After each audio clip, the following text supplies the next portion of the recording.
আসসালামু আলাইকুম গাইস, কেমন আছেন? আশা করি সবাই ভালো আছেন, আমিও ভালো আছি।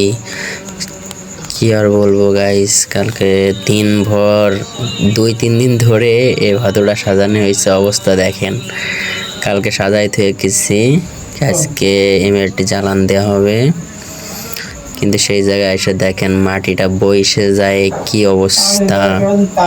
বাইরে কপাল 3-4 দিন ধরে এই ভাতগুলো সাজানো হয়েছে, আর এখন সেই মাটিগুলো ডাইবা অবস্থাটা দেখছেন?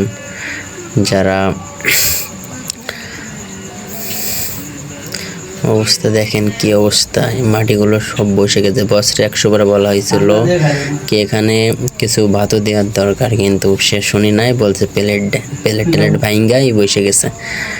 এখন কথায় আছে না, এই ভাত এখন নামাতে হবে, আবার পুরোনো আবার করা লাগবে, আবার নতুন করে মাটি মানে ভাতু দেওয়ার পরে। কিন্তু আগে যদি ভাতুটা দিত তাহলে আর এই ঝামেলাটা হতো না।